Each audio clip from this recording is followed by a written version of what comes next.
Partout ailleurs au Sénégal, il est également 12 heures en temps universel. Mesdames, Messieurs, bonjour et bienvenue au grand journal de la RFM. Souleymane Niang. Au sommaire, Ousmane Sonko qui garde le silence devant les enquêteurs de la section de recherche de la gendarmerie. Vous entendrez l'analyse d'un spécialiste du droit sur la stratégie du leader du PASTEF en garde à vue depuis hier. Saccage et pillage de ces magasins à Dakar. Auchan Sénégal annonce une plainte devant la justice. Et puis au lendemain des violentes manifestations hier à Dakar, le calme est revenu, mais les dégâts sont très importants. Retour sur les lieux, ce sera avec notre reporter. À suivre dans ce journal notre dossier sur les femmes de PASTEF en première ligne dans la défense de leur leader, Ousmane Sonko. Et puis nous évoquerons les conditions de détention de Guy Marius Sagna au Cap Manuel. L'Observatoire national des lieux de privation de liberté s'implique. La réaction de la présidente dans cette édition.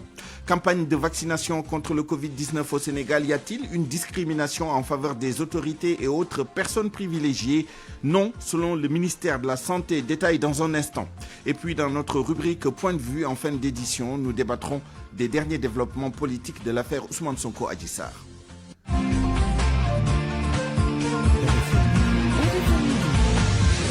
Souleymane Niang. À la mise en onde de ce journal, Alioune Ba.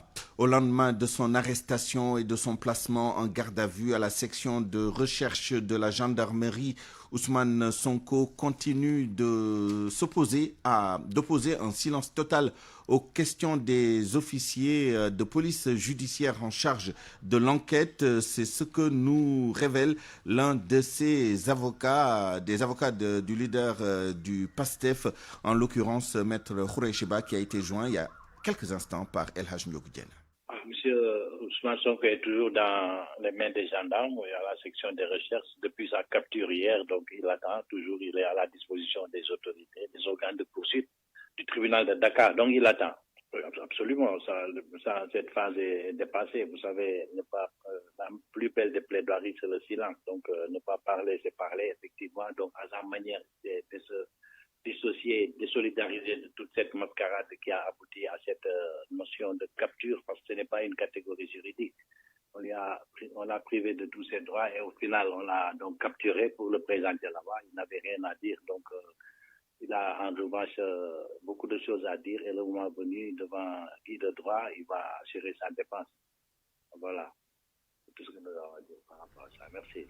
Refuser de répondre aux questions des gendarmes de la section de recherche de la gendarmerie est un droit garanti à Ousmane Sonko. C'est l'avis d'un autre avocat que nous avons consulté sur l'attitude du leader du PASTEF. La robe noire précise toutefois que cela n'aura pas d'impact sur la suite de la procédure.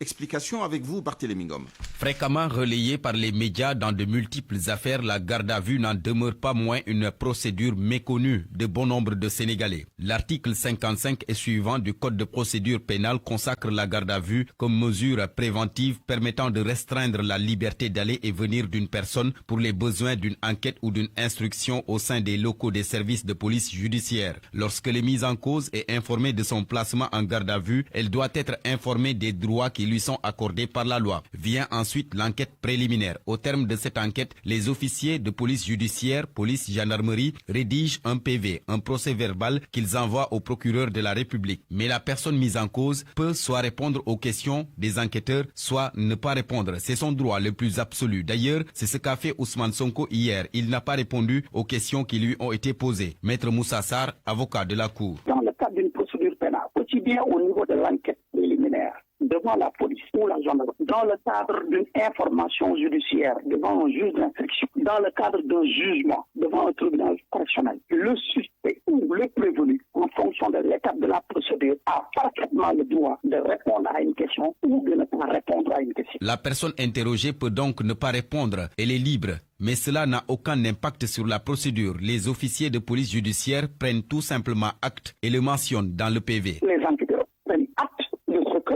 le suspect qui est interrogé devant la police ou la gendarmerie a refusé de répondre. C'est son droit le plus absolu. Même devant un juge d'instruction, si le prévenu refuse de répondre, le juge d'instruction prend acte de ce qu'il refuse de répondre. Devant le tribunal correctionnel ou même devant une chambre criminelle, si l'accusé ou le prévenu refuse de répondre, le tribunal correctionnel ou la chambre correctionnelle prend acte de ce qu'il ne souhaite pas répondre. Quels sont les droits les plus absolus? La garde à vue selon le code de procédure pénale dure 48 heures, renouvelable une seule fois. Après cela, la personne mise en cause est déférée au parquet.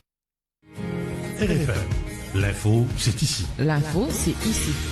Retour sur la chaude journée d'hier à Dakar. Des magasins Auchan ont été attaqués lors des manifestations. La direction générale du groupe français révèle que 7 de ces magasins ont été vandalisés.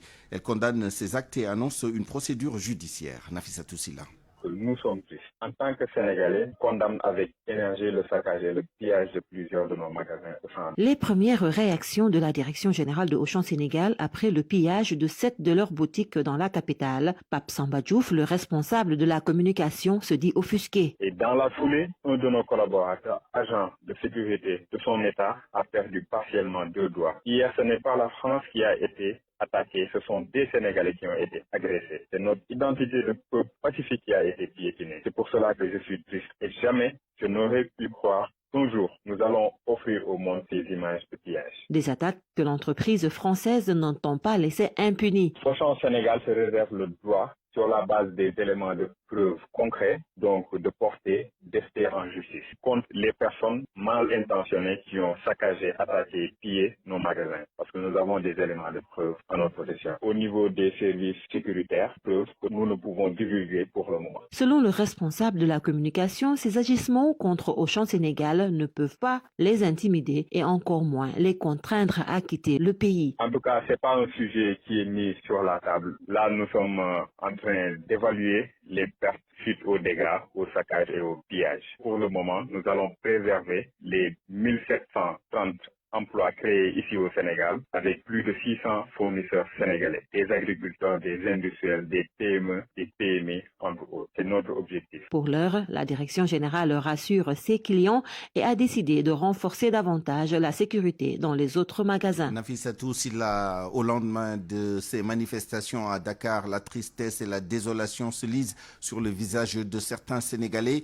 Du quartier des HLM en passant par la cité Bop, les riverains parlent de vol à l'arraché et de scènes de pillage de jeunes inconscients.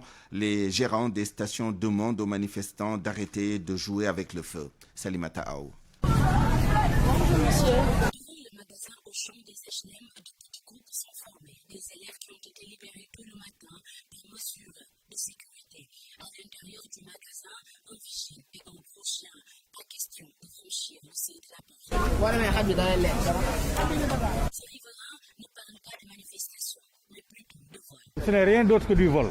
Sonko dit qu'est-ce qu'il dit? Qu'ils sont des pacifistes. Alors comment peut-il amener des nervis?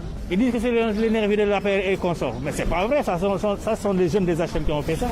Il n'y a que des voleurs, ce ne sont que des voleurs, rien d'autre. On est tous désolés.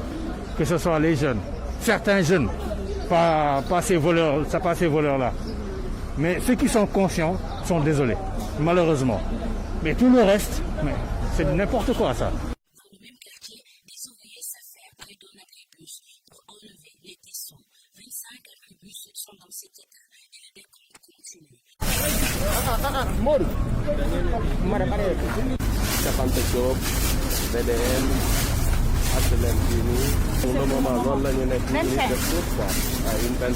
station totale assise à la mosquée Massalikul Jinan n'a pas été épargnée. Omar Diatta, le gérant, est dépassé par la furie des manifestants. Profondément touché, grande désolation parce que vraiment je ne croyais pas que des Sénégalais arriveront à ce niveau de barbarie.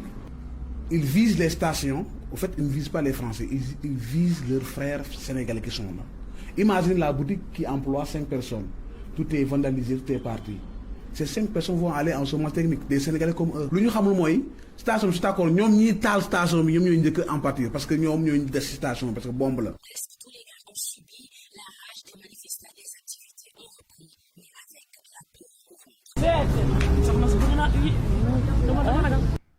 Et puis vous l'avez noté hier, pour le maintien et le rétablissement de l'ordre, on a vu des personnes non identifiées et armées aux côtés de la police et de la gendarmerie. Une situation très grave. Un expert en sécurité urbaine parle de non-respect des règles d'engagement pour le maintien de l'ordre. Et le véritable problème, c'est qu'il existe un vide juridique et institutionnel en matière de sécurité privée. Anna Rocha. Les images ont fait le tour de la toile. De gros bras avec des tenues et des armes non conventionnelles aux côtés des forces de l'ordre dans leur opération de rétablissement de l'ordre. C'est très grave, dénonce Mamadou Lamine Ndour, expert en sécurité. La défense répond à certaines exigences. C'est-à-dire qu'il faut une identification. On peut bien sûr travailler en tenue civile, mais ça répond d'abord à une identification. Parce que pour maintenir ou rétablir de l'ordre, il faut communiquer d'abord. La communication passe par l'identification. Les gens se identifient comme leur donneur d'ordre. Donc, il s'est passé hier exactement. On peut les considérer comme des nervis du point de vue de la tenue, du point de vue du comportement, du point de vue des équipements utilisés pendant ce service. Je ne dis pas même, je dirais pendant cette mission, parce que je pense que ces gens étaient dans une mission. La mission qui est derrière, qui a ordonné, qui a donné les instructions, tout ça là. Et maintenant, c'est là où le flou persiste. Depuis le début des années 60, le recours à des nervis par des hommes politiques est fréquent.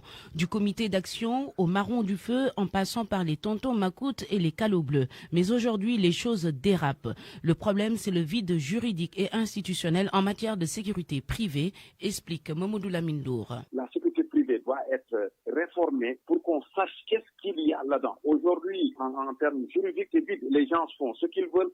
Quiconque peut avoir une sécurité privée, donc rien n'est réglementé dans la sécurité. Autant on a réglementé, tout est réglementé dans la sécurité publique, autant il n'y a absolument rien du côté juridique, du côté partout institutionnel, il n'y a rien au niveau de la sécurité privée. Et je crois que ça, c'est une occasion vraiment de se regarder droit dans le miroir et régler définitivement ce problème de sécurité privée. Un autre expert en la matière confie en off que lors d'opérations de maintien ou de rétablissement de l'ordre, il peut bien avoir des policiers en civil, mais leur mission s'arrête à l'arrestation de gens recherchés et au renseignement.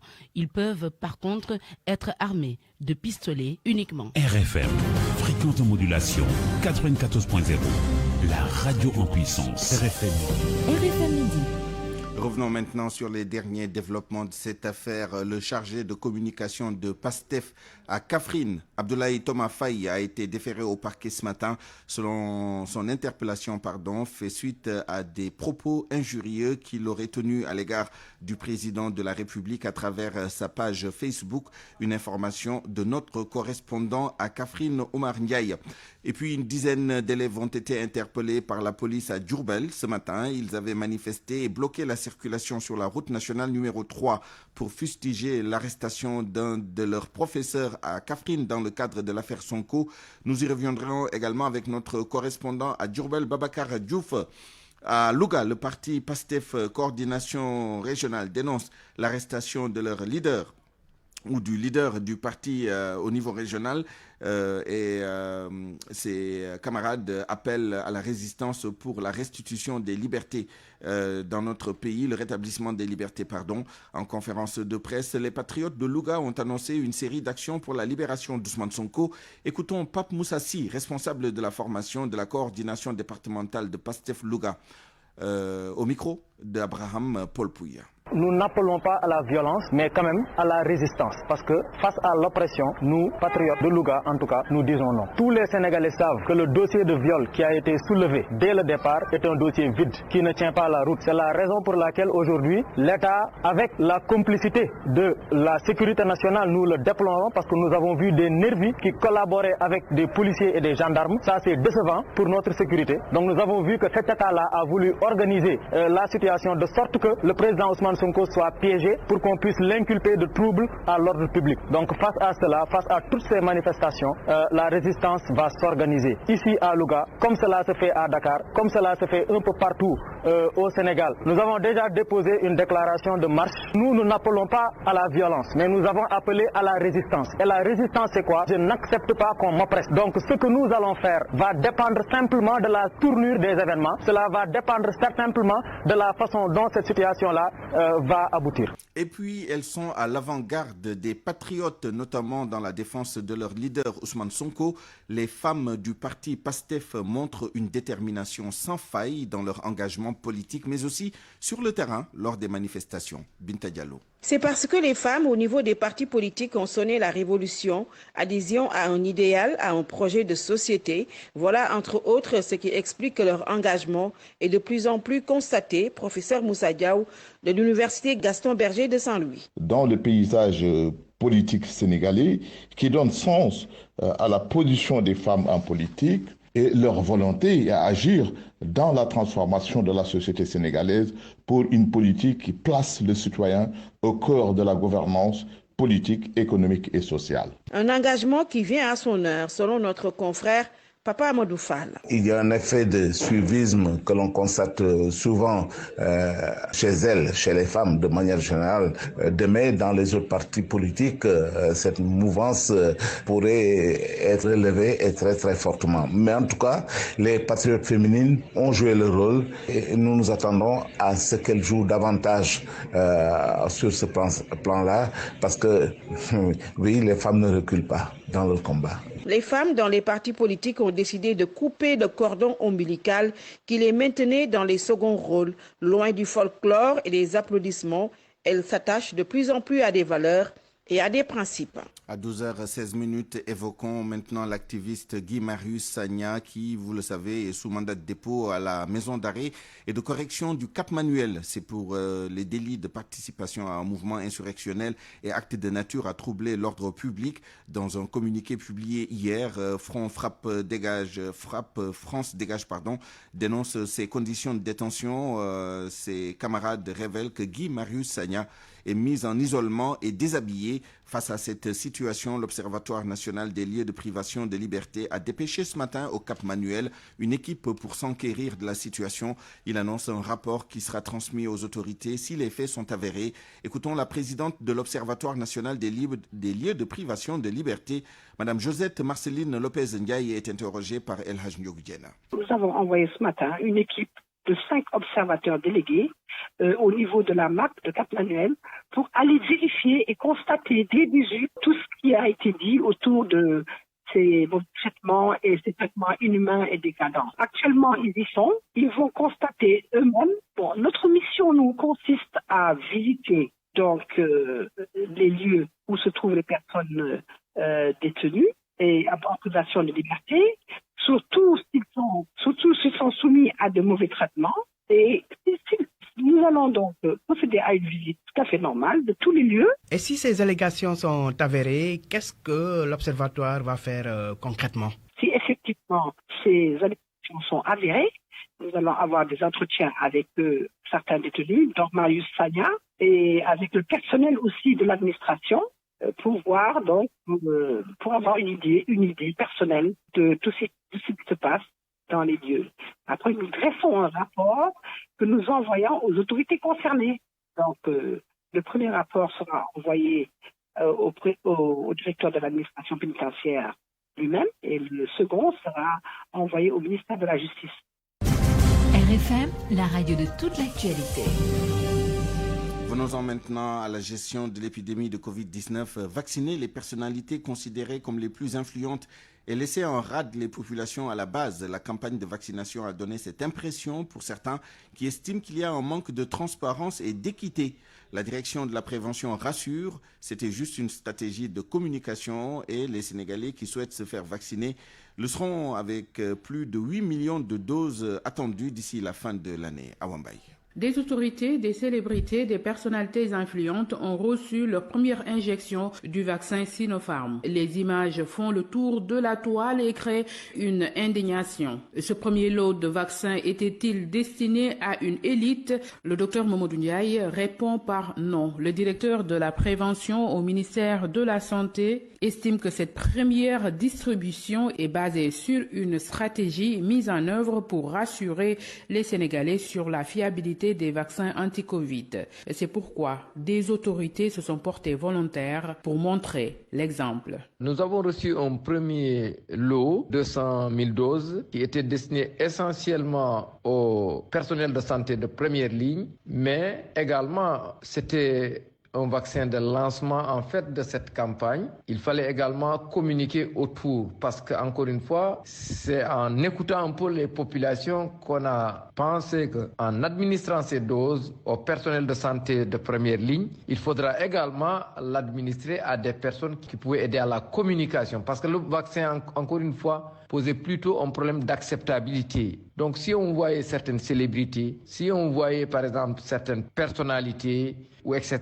prendre les doses, ça allait aider ou renforcer la confiance. Je pense que c'est ce qui a été fait globalement. Ce deuxième lot de vaccins reçus va permettre de mieux toucher la cible parce que plus consistant, précise le docteur Mamadou Ndiaye. Nous avons reçu 324 000 doses et nous allons cette fois-ci, pratiquement le personnel de santé de première ligne sera presque couvert et on va franchir un pas en entamant en réalité les personnes de plus de 60 ans et qui ont des comorbidités. Donc nous y allons par palier. S'il y avait suffisamment de doses sont attendues également durant le mois de mai jusqu'à la fin de l'année en réalité. Et à terme, on attend même près de 8 millions de doses et plus. D'ailleurs, d'ici la fin de cette année. Équité et transparence restent une forte demande d'une partie de la population qui souhaite se faire vacciner pour se protéger de la pandémie de Covid-19. Justement, pour dénoncer leur mise à l'écart dans le lot des cibles prioritaires pour la vaccination, les médecins en spécialisation bouclent aujourd'hui un arrêt de travail de 48 heures. Les protestataires déplorent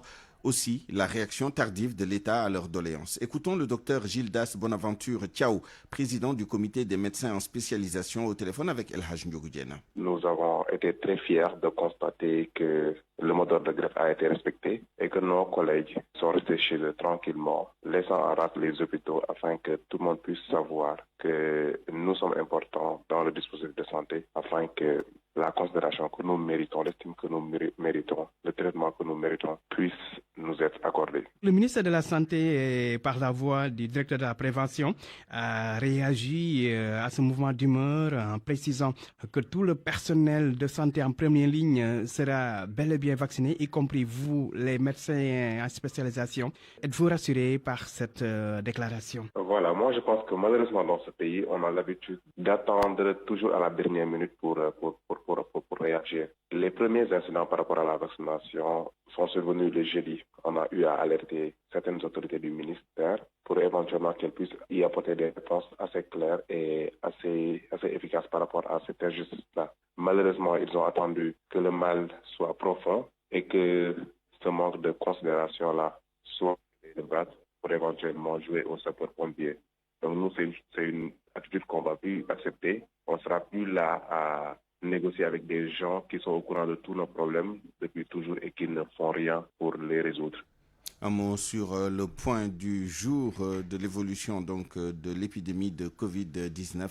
210 nouvelles contaminations ont été enregistrées ce jeudi 4 mars sur 2070 tests réalisés, soit un taux de positivité de 10,14%. 2 décès ont été enregistrés hier, mercredi. 48 cas graves sont pris en charge.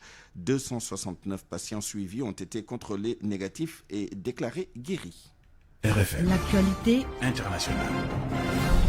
L'actualité internationale avec vous, Georges Déthié Diop. Bonjour. Bonjour, Souleymane Niang. Au Tchad, la Cour suprême a publié la liste des candidats à la présidentielle du 11 avril prochain. 10 candidats sont en lice sur les 17 candidatures déposées. La Cour suprême en a rejeté 7, dont celle de l'opposant Yaya Dillo. Sonamane.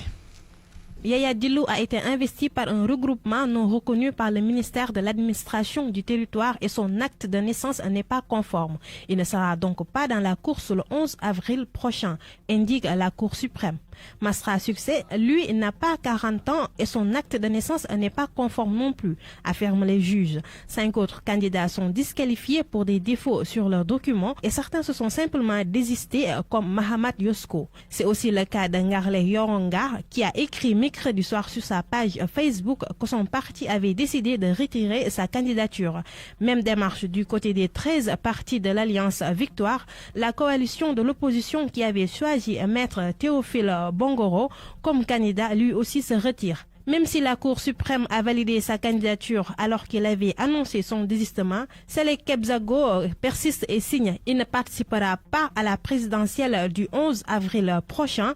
L'opposant était en colère mercredi soir et rappelle que la publication de la liste des candidats retenus était prévue pour le 9 mars. Avec cette publication le 3 mars, il a été pris de court, d'autant plus que le secrétariat de la Cour suprême, à qui son planton a porté sa lettre de désistement ce mercredi, a refusé de l'enregistrer. Idriss Déby n'a plus à ce stade que 6 challengers au lieu de 9. Les autres candidats retenus sont l'ingénieur Yomombe Théophile et l'entrepreneur Aladoum Balthazar, pour lesquels ce sera une première expérience électorale. Au Mali, le procureur général s'oppose à la libération des personnes inculpées dans l'affaire dite du complot contre le gouvernement. Il s'est pourvu en cassation après la décision de la chambre d'accusation de la cour d'appel de Bamako, laquelle a ordonné mardi la mise en liberté des inculpés pour complot contre le gouvernement, association de malfaiteurs, offense au chef de l'État et complicité de ces faits. Elle avait aussi décidé de l'annulation de toute la procédure. La Cour suprême est chargée de trancher l'affaire dans les jours à venir. En attendant, l'activiste Rasbat et 4 autres prévenus restent en prison.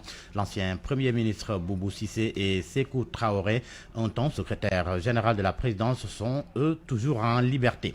En République démocratique du Congo, 10 civils et 2 assaillants ont été tués lors de l'attaque d'un marché à Nitouri dans le nord-est du pays. L'attaque qui s'est produite mardi a été attribué au groupe armé des forces démocratiques alliées ADF. Le verdict de l'affaire Karachi en France. Maintenant, l'ancien Premier ministre Édouard Balladur est relaxé des soupçons de financement occulte de sa campagne présidentielle de 1995. Quant à son ancien ministre de la Défense, François Léotard, il a été condamné à 2 ans d'emprisonnement avec sursis et 100 000 € d'amende pour complicité d'abus de biens sociaux. C'est ce matin que la Cour de justice de la République a rendu son verdict. Les soupçons de financement occulte de la campagne de Balladur n'ont émergé qu'en 2010 au fil de l'enquête sur l'attentat de Karachi le 8 mai 2002. Attentat qui avait coûté la vie à 11 Français travaillant à la construction de sous-marins. Pour terminer, santé avec la pandémie de Covid-19. Le Rwanda, premier pays africain à disposer des vaccins Pfizer-BioNTech, 100 000 doses ont débarqué à l'aéroport de Kigali. Merci Georges Déti Diop, il est 12h27. Parole aux auditeurs. L'actualité, qu'en pensez-vous? Moi, je pense que vous devrez. Réagissez dans nos éditions d'information sur l'actualité. Bonjour. Du lundi au vendredi, vous avez la parole sur RFM.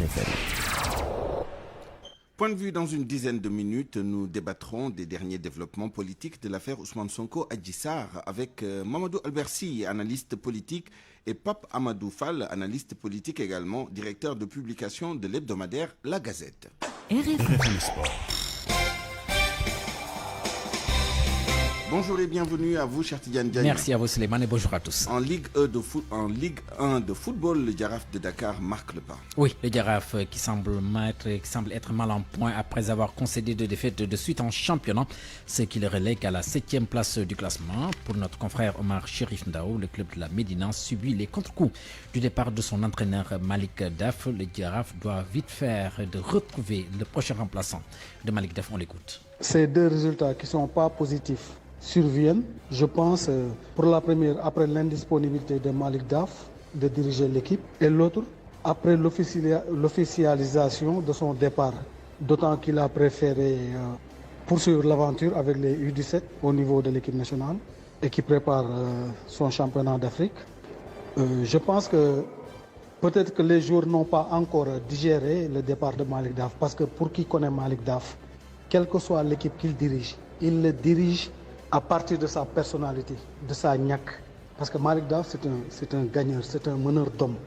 Même quand il était joueur, il fonctionnait comme ça. C'est un gars très timide, parce que moi je le connais personnellement. C'est une personne très timide. Mais sur le terrain, c'est un lion.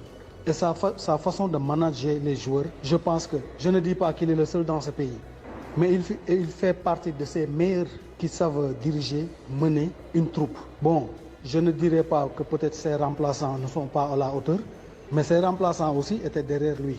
Et par exemple, je connais Pape Sirédia, et comme je lui avais dit, qu'il ne se presse pas, il est encore jeune dans le métier, et ça aurait été mieux même qu'il fasse ses preuves d'abord au niveau de la petite catégorie, comme Lamine Sagna l'a fait et tant d'autres joueurs l'ont fait. Donc, c'est ça. Je ne sais pas, peut-être avec l'arrivée probable de Cheikh Gueye qu'on dit que le Jaraaf va se relever de cette mauvaise spirale.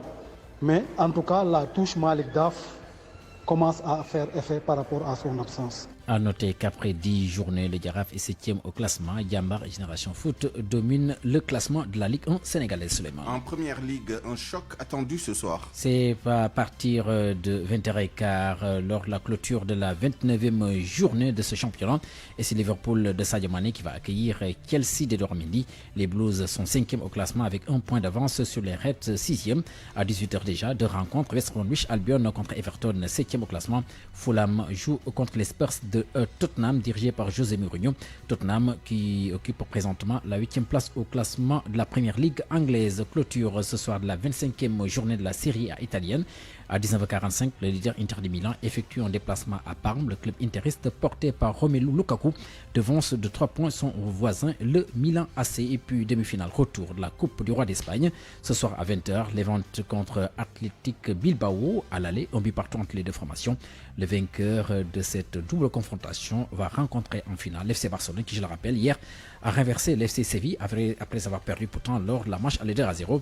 Messi et ses coéquipiers ont remporté la mise 3-0 après prolongation, Suleiman. Cher Tidiane Diagne, merci. La presse de ce jeudi 4 mars 2021 passée en revue par Georges Détié-Diop. Le chaos. Tous les journaux résument ainsi la journée d'hier. Une journée de guérilla urbaine, comme le souligne l'Observateur. Oui, guérilla urbaine après l'arrestation de Ousmane Sonko pour trouble à l'ordre public. Saccage, scène de pillage, destruction. Bref, l'Observateur parle d'un chaos debout dont ne se releveront certainement pas de sitôt certains commerces et enseignes de la grande distribution. La grande distribution, justement, le journal Le Quotidien relève que Auchan et Total ont payé un lourd tribut à la folie des manifestants. Le chaos, s'exclame Walf Quotidien. Scène de chaos renchérissent Enquête et Source A. Vox Populi aussi. Le quotidien fait état d'un mercredi des cendres. Dakar, sens de Sud-Sous, soupir Sud Quotidien. Ce n'est pas que Dakar qui a connu une journée d'affrontement hier. L'AS parle d'émeutes dans le pays. Tribune de heurts de révolte à Dakar, Ziguinchor, Saint-Louis, Diourbel et Bignona. Tout est parti, on le rappelle, de l'arrestation du leader de PASTEF, Ousmane Sonko, qui se rendait au tribunal pour répondre à la convocation du juge du 8e cabinet.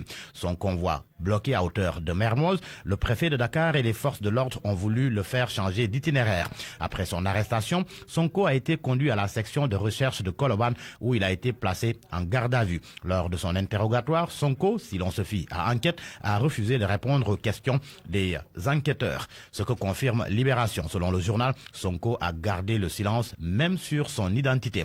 Les Échos, qui parlent d'un lâche kidnapping de Sonko, embrayent qu'il a refusé de parler aux enquêteurs. Il a été comme un sourd muet, rapporte Source A. Source A qui indique par ailleurs que pour que le juge d'instruction puisse entendre Ousmane Sonko dans l'affaire des viols et menaces de mort présumées, il faut forcément une autre convocation, celle d'hier étant devenue obsolète. L'Observateur ajoute que le magistrat instructeur fait face à l'obstacle du recours des députés de l'opposition et des non-inscrits devant le Conseil constitutionnel. Recours en annulation de la procédure de levée de l'immunité parlementaire de Sonko pour inconstitutionnalité. Le constitutionnaliste Maurice Traoré explique dans le journal que tant que le Conseil constitutionnel n'a pas statué, le juge d'instruction ne peut pas convoquer Ousmane Sonko. Selon lui, la saisine suspend la levée de l'immunité parlementaire du leader de PASTEF. Des nouvelles de la patronne du salon Sweet Beauté. Elle est placée sous contrôle judiciaire après son audition par le juge du 8e cabinet. L'Observateur nous apprend que Ndeye Khady Ndiaye a été inculpé des infractions d'incitation à la débauche, de diffusion d'images contraires aux bonnes mœurs et de complicité de viol. L'Obs et Libération informent que Mamadou Seck a aussi listé un chapelet d'interdictions contre elle. Interdiction d'entrer en contact avec Sonko, interdiction de parler à Adji Sarr, interdiction de faire des déclarations publiques sur l'affaire Sweet Beauté durant toute l'instruction.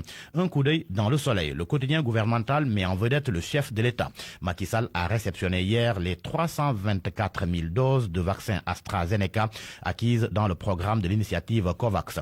Lors de la cérémonie, le président Sall a annoncé que le Sénégal va acquérir d'autres vaccins en puisant dans son budget. Les sports. Pour terminer, à la une de Record, présidence de la CAF, attendue à Nouakchott demain, Gianni Infantino pour parachever le compromis. En attendant, Stade met en lumière la première ligue anglaise avec le match Liverpool-Chelsea de ce soir. Match qui va mettre aux prises Sadio Mané et Edouard Mendy. Donc, un duel de lions. À vos kiosques et bonne lecture.